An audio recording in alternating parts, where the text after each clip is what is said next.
اللہ اللہ اللہ اللہ اللہ نحمده ونصلي على رسوله الكريم اما بعد فاعوذ بالله من الشيطان الرجيم بسم الله الرحمن الرحيم هل أتى على الإنسان حين من الدهر لم يكن شيئا مذكورا صدق اللہ العظیم۔ ملحدین کی طرف سے اسلام پر اور قرآن کریم پر جو اعتراضات آتے ہیں انشاءاللہ اس میں سے 3 اعتراضات کے جواب آج دیے جائیں گے۔ پہلا اعتراض تو یہ ہے کہ انسان کی تخلیق کس چیز سے ہوئی، اس میں وہ تضادات ثابت کرنے کی کوشش کرتے ہیں۔ دوسرا کہ ابلیس یہ جن تھا یا فرشتہ، اور تیسرا کہ جنت کی شراب پر اعتراض۔ تو جہاں تک پہلی بات کا تعلق ہے کہ انسان کی تخلیق کس چیز سے ہوئی، تو ملحدین اس میں بڑے تضادات ثابت کرتے ہیں، کوشش کرتے ہیں، تضادات تو ہے نہیں۔ وہ کہتے ہیں کہیں پر اللہ تعالیٰ فرماتے ہیں کہ میں نے انسان کو پیدا کیا اور یہ اس سے پہلے کچھ بھی نہیں تھا، گویا یہ معدوم تھا، کوئی چیز تھی نہیں، اور میرے حکم سے وہ اچانک انسان بن گیا۔ دوسرا جیسے وہ کہتے ہیں اولم یر الانسان انا خلقناہ من قبل ولم یک شیئا، اور اسی طرح هل اتى علی الانسان حین من الدہر لم یکن شیئا مذکورا۔ تو اس سے معلوم ہوتا ہے کہ انسان پہلے کچھ بھی نہیں تھا اور یہ اللہ کے حکم سے عدم سے وجود میں آیا، اچانک موجود ہو گیا۔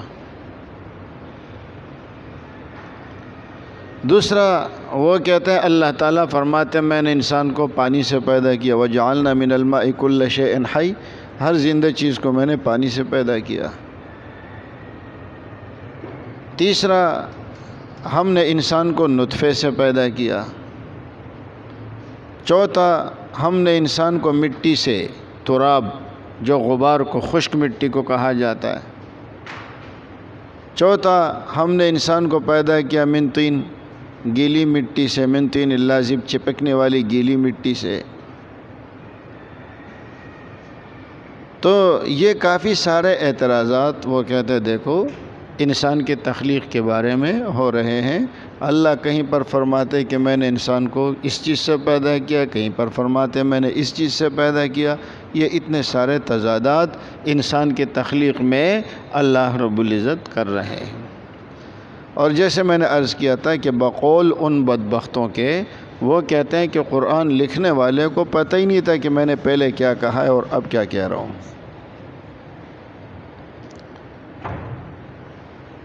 تو اس کے متعلق یہ بات ذہن میں رکھیں، ذہن نشین فرما لیں کہ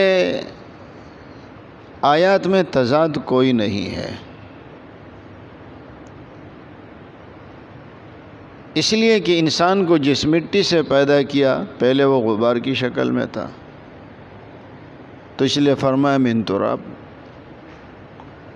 پھر اس کے بعد جب اس میں پانی ملایا گیا تو وہ گارا بن گیا، اور جب اس کو اچھی طرح گوندا گیا تو وہ طین لازب بن گیا، چپکنے والی مٹی بن گئی۔ یہ انسان کی ابتدائی تخلیق کی بات ہو رہی ہے۔ اور یہ جو فرمایا کہ میں نے انسان کو پیدا کیا لم یکن شیئا مذکورا، تو اس کا معنی یہ ہے کہ وہ اس سے پہلے کوئی قابل ذکر چیز نہیں تھا، وجود تو اس کو تھا لیکن مٹی کی شکل میں تھا۔ تو کہاں عام انسان جس کو اللہ نے پیدا کیا اور کہاں مٹی، تو فرمایا یہ کوئی قابل ذکر چیز نہیں تھا، یہ مٹی کی شکل میں تھا۔ یہ مطلب نہیں ہے کہ ہم نے اس کو بغیر کسی چیز کے پیدا کیا ہے۔ کہیں پر اللہ فرماتا ہے کہ وَاللَّهُ أَنبَتَكُم مِّنَ الْأَرْضِ نَبَاتًا، وہ کہتے دیکھو یہاں اللہ فرما رہے ہیں میں نے تمہیں زمین سے اگایا، جس طرح دوسرے گھاس پھوس اور درختوں کو اگایا جاتا ہے اس طریقے سے میں نے تمہیں اگایا۔ کہیں پر کہتے ہیں نطفے سے، اور کہیں پر کہتے ہیں پانی سے، تو پانی سے عام پانی بھی مراد ہو سکتا ہے، اس لیے کہ انسان کے تخلیق میں پانی بھی شامل ہے، لیکن زیادہ بہتر یہ ہے کہ اس پانی سے مراد نطفہ لیا جائے، من ماء مہین۔ تو ابتدائی جو تخلیق ہوئی ہے یہ پہلے تراب کی شکل میں تھا، غبار کی شکل میں، پھر اس کے بعد یہ گیلی مٹی بن گیا، پھر اس کے بعد یہ چپکنے والی مٹی بن گیا، پھر اس کے بعد یہ ہے کہ یہ غذا کی شکل میں آیا۔ یہ تو آدم علیہ السلام کی تخلیق کی بات ہے نا، باقی انسانوں کے لیے یہ بھی نطفے سے پیدا ہوئے ہیں، اور یہ نطفہ جو بنتا ہے یہ بھی غذا سے بنتا ہے، اور غذا بنتی ہے مٹی سے، تو عام انسان بھی مٹی ہی سے پیدا کیا گیا ہے، لیکن ان کی نسل کے بقا کا جو ذریعہ اللہ تعالیٰ نے رکھا ہے وہ نطفہ ہے، اور اس نطفے کی جو اصل اور حقیقت ہے وہ بھی پیچھے آپ کو مٹی ہی نظر آئے گی۔ تو کون سے تعارض والی بات ہے اس کے اندر، یا کون سے تضاد والی بات ہے کہ ملحدین کہتا ہے کہ کہیں پر یہ فرماتے ہیں کہیں پر یہ فرماتے ہیں، اور پھر اس نطفے کی بھی مختلف مراحل اللہ نے بیان فرمائے۔ من نطفۃ، نطفے سے پیدا کیا، ثم من علقہ، پھر وہ نطفہ علقہ بن گیا، جمع ہوا خون، ثم من مضغہ، پھر وہ گوشت کا لوتھڑا بن گیا، اور پھر اس طرح اللہ نے اس کو ہڈیاں بنا دی، پھر ہڈیوں پر اللہ نے گوشت پہنا دیا، اور اس سے آگے جا کر انسان بن گیا۔ تو اس میں کون سا تعارض ہے؟ شروع میں نطفہ تھا، پھر نطفے میں سرخی آ گئی، یہ علقہ بن گیا، خون کا لوتھڑا بن گیا، اور پھر اسی سے آگے جا کے ہڈی بنتی ہے، پھر ہڈی کے اوپر گوشت چڑھتا ہے، پھر اس کے بعد انسان بن کر آتا ہے۔ تو اس میں کوئی تضاد تو نہیں ہے، یہ تو تخلیق کے مختلف مراحل کو ذکر کیا جاتا ہے کہ انسان کو جو ہم نے پیدا کیا تو انسان کے تخلیق کے مختلف مراحل ہیں، اور ان مختلف مراحل کا یہاں پر ذکر کر دیا گیا ہے۔ اب مراحل کے ذکر کو ملحد نے کیا سمجھ لیا کہ شے کی حقیقت بدل گئی ہے، حالانکہ حقیقت نہیں بدلی، یہ انسان کے تخلیق کے مختلف مراحل ہیں، اور کسی بھی چیز کو آپ بناتے ہیں تو اس کے مختلف مراحل ہوتے ہیں، اور ان مراحل سے گزر کر کے وہ چیز آگے جا کر بن جاتی ہے۔ جیسے یہ آپ کے سامنے ٹائل نظر آ رہا ہے تو اس کے بھی مراحل ہے۔ یہ پہاڑ پر تھا، پہاڑ کو کاٹا گیا، بڑے بڑے پتھر بنائے گئے، پھر ان بڑے بڑے پتھروں کو کراچی لایا گیا، پھر ان کو کاٹا گیا، پھر اس کو یوں بنا کر کے آپ کی ماربل کی شکل بن جاتی ہے۔ کسی بھی چیز کو جب آپ بناتے ہیں تو اس کے مختلف مراحل ہوتے ہیں۔ آپ کھانا بناتے ہیں، کھانے کے مختلف مراحل ہیں، مختلف سبزیاں ہیں، آپ سبزیاں لے کر آتے ہیں، اور پھر ان سبزیوں کو کاٹتے ہیں، کاٹنے کے بعد پھر یہ ہے کہ آپ ان کو دیگچے میں ڈالتے ہیں، پھر سارا ملاتے ہیں، تو پہلے وہ الگ الگ ہوتا ہے، بعد میں وہ جا کے سالن بنتا ہے۔ چائے کے مراحل کو آپ دیکھیں، پہلے پانی ہے، پھر پانی کے اندر چینی ڈال دی جاتی ہے، آگ لگا دی جاتی ہے، پھر اس کے اندر پتی ڈالی جاتی ہے، پھر اس کے اندر دودھ ڈالا جاتا ہے، اس کے بعد جا کے چائے بنتی ہے۔ تو یہ مختلف مراحل کو اللہ رب العزت نے بیان فرمایا کہ پہلے یہ غبار تھا، پھر اس کے بعد پانی ملایا تو مٹی بن گیا، کیچڑ کی شکل میں آ گیا، اور پھر اس کے بعد چپکنے والی مٹی بن گیا، اور پھر اس کے بعد آدم علیہ السلام کو بنایا گیا، پھر آدم علیہ السلام کی جو نسل کا بقا رکھا گیا ہے اس کو نطفے سے بنایا گیا۔ اس نطفے کے پھر مختلف مراحل ہیں، پہلے نطفہ، پھر علقہ، پھر مضغہ، اور پھر مضغے کو فرمایا کہ ہم نے ہڈیاں بنا، پھر ہڈیوں کے اوپر ہم نے گوشت چڑھایا۔ یہ 4-5 مراحل تو نطفے کے بعد ہیں۔ اب وہ ان مراحل کو الگ الگ چیز بنا رہا ہے۔ ان مراحل کو وہ الگ الگ چیز. تو اب آپ خود دیکھیں کہ کتنا بڑا دھوکہ یہ لوگ دے رہے ہیں، اور اس میں قرآن کریم میں تضاد ثابت کرنے کی کوشش کرتے ہیں، حالانکہ حقیقت یہ ہے تضاد کوئی نہیں ہے. انسان کے تخلیق کے مختلف مراحل کو اللہ رب العزت نے بیان فرمایا ہے، اور یہ کھلی حقیقت ہے. اس میں تو زیادہ کچھ بولنے کی ضرورت بھی نہیں ہے. دوسری بات کہ ابلیس یہ فرشتہ تھا یا جن. اللہ کہیں پر تو فرماتے ہیں کہ ہم نے اذ قلنا للملائکۃ اسجدوا، ہم نے فرشتوں کو حکم دیا اسجدوا، سجدہ کرو آدم کے آگے. تو سارے فرشتوں نے سجدہ کر لیا سوائے ابلیس کے. اب وہ کہتے ہیں اس سے معلوم ہوتا ہے کہ ابلیس وہ فرشتوں میں شامل تھا، وہ فرشتہ تھا. اور دوسری جگہ اللہ تعالیٰ فرماتا ہے وَإِذْ قُلْنَا لِلْمَلَائِكَةِ اسْجُدُوا لِآدَمَ فَسَجَدُوا إِلَّا إِبْلِيسَ كَانَ مِنَ الْجِنِّ، وہ جنات میں سے تھا. تو کہیں پر تو اللہ فرما رہے ہیں کہ ابلیس کا تعلق فرشتوں کے ساتھ ہے، اور کہیں پر اللہ تعالیٰ فرما رہا ہے کہ ابلیس کا تعلق جو ہے وہ جنات کے ساتھ ہے. اور بقول ان کے نعوذ باللہ اللہ کو تو مانتے ہی نہیں، یہ بدبخت. وہ کہتے ہیں قرآن لکھنے والے کو یہ معلوم بھی نہیں تھا کہ میں نے پہلے کیا کہا ہے اور دوبارہ اب کیا کہہ رہا ہوں، اور ان کے اپنے قول میں تضاد آ رہا ہے، حالانکہ تضاد کوئی نہیں ہے. لیکن جس کی آنکھوں پہ پٹیاں آ جاتی ہیں نا، وَعَلَىٰ أَبْصَارِهِمْ غِشَاوَةٌ، ان کے دلوں کے اوپر، آنکھوں کے اوپر پٹیاں آئی ہوئی ہے. بلکہ حقیقت یہ کہ پٹیاں نہیں آئی ہے، ان کو بھی پتہ ہے کہ میں جو اعتراض کر رہا ہوں یہ اعتراض یہ غلط ہے. لیکن ایک دفعہ ایک بات کہہ چکے ہیں نا، تو اب وہ بات ان کے لیے ہے. ہمارے ایک چچا تھے مرحوم، بلکہ دوسرے کے بے انتقال ہو گیا، اللہ دونوں کو غریق رحمت فرمائے. تو ہمارا جو گاؤں ہے وہ دریا کے کنارے پر ہے، ذرا اونچائی پر ہے اور بالکل قریب میں دریا ہے.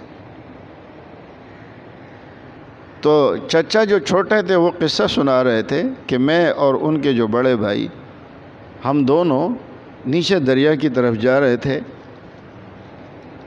تو ہم نے دیکھا کہ پانی میں اوپر دریا میں 2 آدمی تیرتے ہوئے آ رہے ہیں.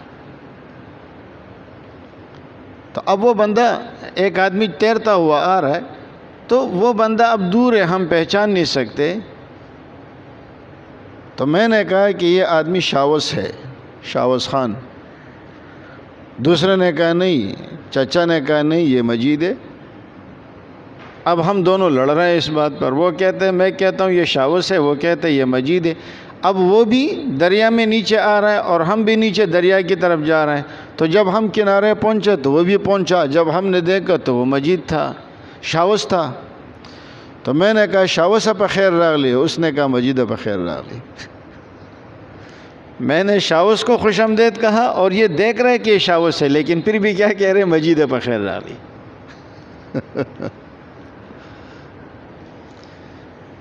تو ان لوگوں کا یہ حال ہے، یہ دیکھ بھی لیتے ہیں کہ شاوس ہے، لیکن پھر بھی کیا کہیں گے، مجید بخیر راضی. اچھی طرح جانتے ہیں کہ ہم جو اعتراض کر رہے ہیں یہ اعتراض ہمارا غلط ہے. کیوں؟ اس لیے کہ یہاں جو اشتراک ابلیس کا ان کے ساتھ پایا جاتا ہے، اگر ایک چیز کو آپ دوسرے میں شامل مانتے ہیں، اس کے جنس میں مانتے ہیں، تو اس کی 2 صورتیں ہوتی ہیں. ایک تو اس گروہ اور جماعت میں شامل ہے، ایک بات تو یہ ہے کہ وہ اس گروہ اور اس جماعت میں شامل ہے، اور دوسرا مطلب یہ ہے کہ ان دونوں کی جنس ایک ہے. مثال کے طور پر آپ لوگ کسی کیا مہمان بن کر جاتے ہیں اور آپ کے پاس ایک گدھا ہے، اور وہ میزبان آپ سے کہتا ہے کہ بھائی مہمانوں کو کھانا کھلا دو. اب آدھے گھنٹے کے بعد وہ پوچھتے آپ نے مہمانوں کو کھانا کھلایا؟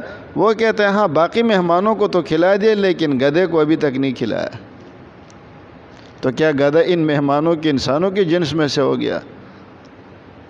یہ انسانوں کی جنس میں سے نہیں ہے۔ گدھا اپنی جگہ گدھا ہے، لیکن ان آنے والوں میں جہاں آپ نے مہمانوں کو کھانا کھلانا تھا وہاں گدھے کے آگے بھی چارہ ڈالنا تھا۔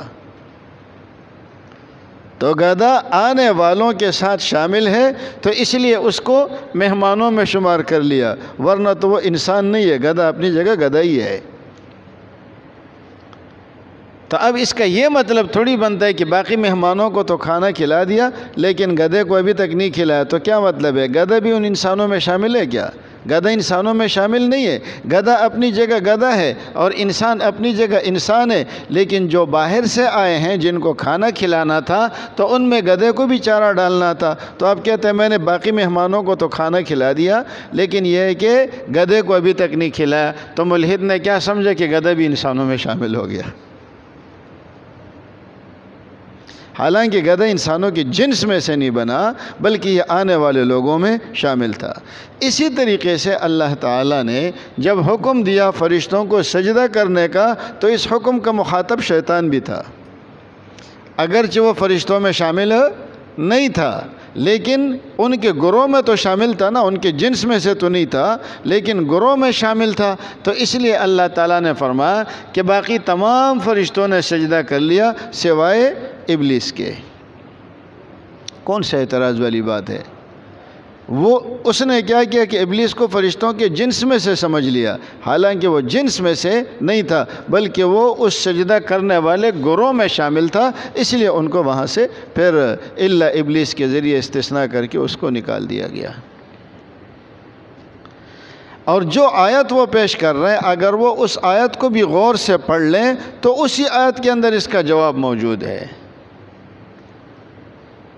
اور وہ کیا ہے؟ وَإِذْ قُلْنَا لِلْمَلَائِكَةِ اسْجُدُوا لِآدَمَ فَسَجَدُوا، سب نے سجدہ کیا الا ابلیس، سوائے ابلیس کے۔ اب یہ اسی آیت میں سب نے سجدہ کیا، کس نے؟ فرشتوں نے، الا ابلیس، سوائے ابلیس کے، کہ ابلیس نے سجدہ نہیں کیا۔ آگے کیا فرمایا؟ کَانَ مِنَ الْجِنِّ، یہ ابلیس جنات میں سے تھا۔ بات ہی ختم ہو گئی۔ اب اللہ تعالیٰ یا الا ابلیس یہاں سے بتا رہے کہ اس گروہ میں سے ابلیس بھی اس گروہ میں شامل تھا لیکن اس نے سجدہ نہیں کیا۔ آگے ابلیس کی جنس بتا رہے کہ یہ فرشتوں میں سے نہیں تھا، کان من الجن، یہ تھا تو جنات میں سے لیکن رہتا تھا فرشتوں کے ساتھ۔ کون سے اشکال والی بات ہے؟ لیکن سمجھتے ہم نے بڑا تیر مارا۔ اللہ نے جو مخلوقات پیدا فرمایا، اب پھر ابلیس خود بھی کیا کہتا ہے؟ ابلیس سے پوچھتا ہے نا کہ تو نے سجدہ کیوں نہیں کیا؟ تو ابلیس کہتا ہے خلقتنی من نار وخلقتہ من طین۔ ابلیس اپنے بارے میں بھی کہتا ہے کہ میں فرشتہ نہیں ہوں، آپ نے مجھے آگ سے پیدا کیا ہے اور ان کو مٹی سے پیدا کیا ہے۔ تو ابلیس بھی مانتا ہے کہ میں فرشتوں کی جنس میں سے نہیں ہوں اور میں انسانوں کی جنس میں سے بھی نہیں ہوں، اس لیے کہ فرشتے نوری مخلوق ہے اور انسان مٹی سے پیدا کیا گئے، اور وہ کہتا ہے کہ میں ناری ہوں۔ جب میں ناری ہوں، آگ سے پیدا کیا گیا ہوں، تو قرآن بھی کہہ رہا ہے اور ابلیس بھی مان رہا ہے لیکن ملحد نہیں مان رہا۔ کون سے اعتراض والی بات یہاں پر آ رہی ہے؟ اچھا، یہاں نکتے کے طور پر ایک بات یہ بھی ذہن میں رکھیں کہ جو جنات اور شیاطین، ان میں فرق کیا ہے؟ جنس دونوں کی ایک ہے، دونوں جنات ہیں، لیکن ابلیس جو جنات میں شر کا ہی مادہ ہے وہ خیر کرتے ہی نہیں ہے، ان کو شیاطین کہہ دیا جاتا ہے، اور جس میں خیر اور شر دونوں کا مادہ ہے تو ان کو عام جنات کہہ دیا جاتا ہے، لیکن ہے تو وہ جنات کی ایک قسم نا، لیکن اس میں صرف شر کا ہی مادہ ہے، اور یہاں شر اور خیر دونوں کا مادہ ہے۔ جنات کا جو باب تھا کہتے ہیں کہ اس کا نام جان تھا، جان۔ ایک مولانا نے مجھے بتایا، میں نے کہیں دیکھا تو نہیں ہے، لیکن ایک مولانا نے مجھے بتایا کہ اللہ نے جو فرمایا نا والجان خلقناہ، وہ کہتا ہے یہاں پر جان سے مراد ان جنات کا جو باپ ہے، اور جو شیاطین کا باپ ہے اس کا نام ہے ابلیس، ہے دونوں جنات کی نسل۔ جس طرح انسانوں کے ایک قسم عام انسان ہے اور دوسرے قسم جو ہے وہ یاجوج و ماجوج ہے، تو یاجوج ماجوج بھی حضرت نوح علیہ السلام کی اولاد میں، آدم علیہ السلام کی اولاد میں، لیکن یہاں جا کر ان کی نوع مختلف ہو جاتی ہے۔ جنس تو دونوں کی ایک ہے لیکن نوع ان کے مختلف ہو جاتی ہے۔ یاجوج و ماجوج میں جو شر ہے وہ عام لوگوں میں نہیں ہے۔ تو اسی طریقے سے یہ دونوں جنات میں سے ہیں، جنس دونوں کی ایک ہے لیکن نوع آگے جا کر مختلف ہو جاتی ہے۔ نوع کے مختلف ہونے کا مطلب کیا ہے؟ مثال کے طور پر انسان ہے، انسان کے اندر دو قسمیں پائی جاتی ہیں، مرد اور عورت۔ اب انسان ہونے میں تو دونوں شریک ہے لیکن قسمیں انسان کی دو قسمیں ہو گئی اور اس میں سے یہ مختلف ہو گئی، قسم کے اعتبار سے مختلف ہے، باقی نوع کے اعتبار سے دونوں ایک ہی ہے، جنس کے اعتبار سے دونوں ایک ہی ہے۔ جیسے یہ لکڑی ہے، اب لکڑی کی مختلف قسمیں ہیں لیکن ہے تو لکڑی نا، لکڑی ہونے میں تو سب ایک ہی ہے۔ جیسے پتھر ہے، پتھر ہونے میں تو سب ایک ہی ہے۔ محمد بشر لیس کالبشر، فرمایا محمد صلی اللہ علیہ وسلم یہ انسان ہے لیکن یہ عام انسانوں کی طرح نہیں ہے۔ جیسے کہ یاقوت و حجر، یاقوت جو ہے یہ بھی پتھر ہے، لیس کالحجر، لیکن عام پتھروں کی طرح نہیں ہے، یہ بھی پتھر ہے۔ اور آپ کو یہاں روڈ پہ ملتے بہت سارے روڑے ملیں گے، وہ بھی پتھر ہے، اور جو آپ کے ہاں یہ قیمتی پتھر آتے ہیں یاقوت اور زبرجد وغیرہ، وہ بھی پتھر ہیں لیکن نوع میں فرق ہے، پتھر ہونے میں سارے شریک ہے۔ تو اسی طرح جن ہونے میں جنات اور شیاطین دونوں شریک ہے لیکن ان کی قسم ان کی عادت کے اعتبار سے مختلف ہو جاتی ہے۔ لیکن ملحد اس پر بھی اعتراض کرتے ہیں، حالانکہ حقیقت یہ ہے، قرآن کریم نے کھول کر بیان کر دیا ہے۔ تیسرا اعتراض یہ آتا ہے کہ ایک جگہ تو اللہ تعالیٰ فرماتے ہیں یا ایھا الذین آمنوا انما الخمر والمیسر والانصاب والازلام رجس من عمل الشیطان، یہ گندی چیز ہے، اس سے بچو۔ یا ایھا الذین آمنوا لا تقربوا الصلاۃ وانتم سکارى، معلوم ہوا شراب اچھی چیز نہیں ہے، شراب سے، نماز کے دوران شراب سے بچو، گندی چیز ہے۔ قل فیہما اسم کبیر ومنافع للناس، شراب تو اس میں بہت بڑا گناہ ہے، تو اس سے معلوم ہوتا ہے کہ شراب اچھی چیز نہیں ہے۔ دوسری جگہ اللہ رب العزت کیا فرما رہے ہیں؟ مثل الجنۃ التی وعد المتقون فیہا انہار من ماء غیر آسن وانہار من خمر لذۃ للشاربین، کہ جنت میں شراب ہوگی۔ ایک طرف کہتے ہیں شراب اچھی چیز نہیں ہے اور دوسری طرف کیا کہتے ہیں؟ جنتیوں کو شراب پلائی جائے گی، تو معلوم یہ ہوا نعوذ باللہ کہ جنت میں جنتیوں کو گندی چیز پلائی جائے گی۔ اب وہ کہتے دیکھو یہاں قرآن لکھنے والا نعوذ باللہ ثم نعوذ باللہ بھول گیا کہ اس کو تو پہلے میں گندی چیز کہہ چکا ہوں اور اب کہہ رہے میں جنت میں شراب جنتیوں کو پلاؤں گا۔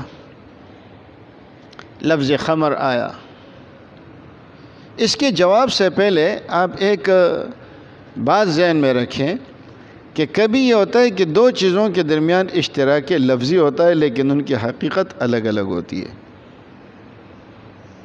جیسے ہم اردو زبان میں شراب کسے کہتے ہیں؟ جو مشہور ہے، نشاور چیز ہے، اور عربی زبان میں بھی لفظ شراب استعمال ہوا ہے لیکن وہ دودھ کے لیے بھی استعمال ہوا ہے، ہر پینے کی چیز کے لیے استعمال ہوا ہے۔ عربی زبان میں لفظ شراب وہ پینے والی چیز کے لیے، ہر مشروب کے لیے لفظ شراب استعمال ہوتا ہے۔ جیسے فرمایا یخرج من بطونها شراب مختلف الوانہ، شہد کے بارے میں فرمایا شراب مختلف الوانہ۔ اسی طریقے سے دودھ کے بارے میں فرمایا شراب۔ اب شراب کا اطلاق دودھ پر بھی ہوا اور شراب کا اطلاق شہد پر بھی ہوا۔ اور اردو میں اگر آپ شراب کا لفظ لیں گے تو اس کا معنی کچھ اور بنتا ہے۔ اب عرب میں آپ جائیں گے تو آپ کے جوس کے اوپر بھی شراب یا عصیر، اور پھر اس کے تفصیلات میں جائیں گے تو اس میں لکھا ہے شراب فلاں فلاں۔ تو اب آپ کیا کہیں گے کہ اس کے اندر شراب ہے؟ وہاں تو ملحد ہے کہ دودھ کو بھی کہہ دے گا کہ دودھ کو اللہ نے شراب کہا ہے۔ وَإِنَّ لَكُمْ فِي الْأَنْعَامِ لَعِبْرَةً نُسْقِيكُم مِّمَّا فِي بُطُونِهَا مِن بَيْنِ فَرْثٍ وَدَمٍ، کہ فرمایا ان کے درمیان سے ہم تمہیں پلاتے ہیں کیا؟ پینے کی چیز۔ شہد کے بارے میں کہہ دیا پینے کی چیز، اور لفظ شراب استعمال کیا۔ تو اب دیکھیں ہر پینے کی چیز کے لیے کیا کہا جاتا ہے؟ یہ لبن خالصا سائغا للشاربین، یہ بھی کیا ہے؟ شاربین کے لیے ہے نا، تو پھر اس میں بھی آپ اس کو شراب کا لفظ کہہ سکتے ہیں۔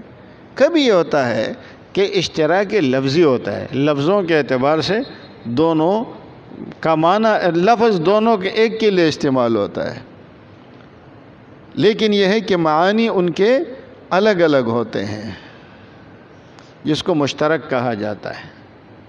عربی زبان میں اس کو مشترک کہا جاتا ہے کہ لفظی اشتراک پایا جاتا ہے، مگر یہ ہے کہ معنی دونوں کا الگ الگ ہے۔ جیسے سورج کو بھی عین کہہ دیا جاتا ہے، سونے کو بھی عین کہہ دیا جاتا ہے، آنکھ کو بھی عین کہہ دیا جاتا ہے، پانی کے چشمے کو بھی عین کہہ دیا جاتا ہے۔ ہر ایک کا معنی الگ الگ ہے لیکن لفظ ایک ہی ہے۔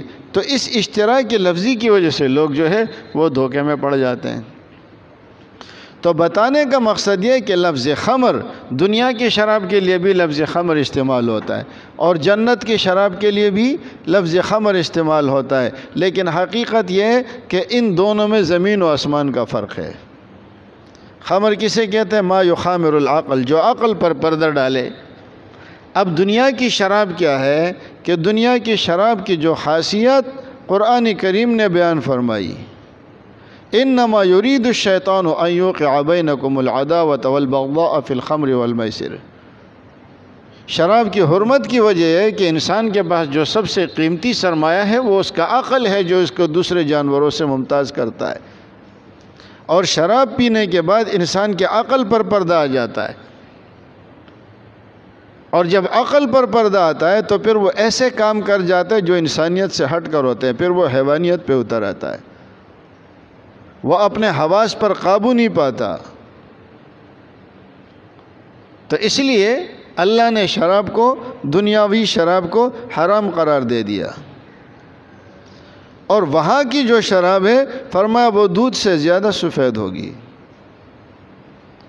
وہاں کی جو شراب ہے اس کی کیفیت کیا ہوگی؟ فرمایا اس سے درد سر نہیں آئے گا، اس سے نشہ آئے گا ہی نہیں، ہاں ایک چستی آپ کے بدن میں آئے گی۔ جیسے غالب کہتا ہے نا، میں سے غرض نشاط ہے کس روح سیاہ کو، ایک گنا بھی خودی مجھے دن رات چاہیے۔ تو جنتی کو کیا ہوگا کہ اس شراب سے تھوڑی سی چستی آئے گی، بدن میں قوت پیدا ہوگی۔ باقی جو شراب، دنیا والی شراب کی خصوصیات ہیں، وہ جو گندی چیزیں وہ وہاں ہے ہی نہیں۔ تو اس لیے یہاں کے خمر اور ہے، وہاں کا خمر اور ہے، لیکن انہوں نے لفظ خمر دیکھا تو کہا کہ جی جو شراب یہاں ہے وہ شراب وہاں بھی ہوگی، اور ایک طرف اللہ فرما رہے کہ میں نے اس کو حرام قرار دے دیا، یہ گندی چیز ہے۔ تو جو گندی شراب ہے وہ دنیا والی ہے، آخرت والی جو شراب ہے وہ گندی نہیں ہے، اور نہ اس کے اندر دنیا والی شراب کی جو غلط خصوصیات ہے، گندی خصوصیات ہے، وہ اس کے اندر نہیں پائی جاتی، بلکہ وہ ایک مقدس قسم کا پاکیزہ پینے کی چیز ہوگی، اور جس کو اللہ تعالیٰ نے خمر کہا۔ کیوں؟ اس لیے کہ اس سے بدن کے اندر ایک چستی آ جاتی ہے، باقی یہ خمر اور ہے اور وہ خمر اور ہے۔ تو یہ اس قسم کے اشکالات پیدا کر کے ان لوگوں کا خیال یہ ہے کہ یہ قرآن کریم میں تضاد ہے، حالانکہ قرآن کریم میں کسی قسم کا بھی تضاد موجود نہیں ہے۔ اللہ ہمیں عمل کی توفیق دے۔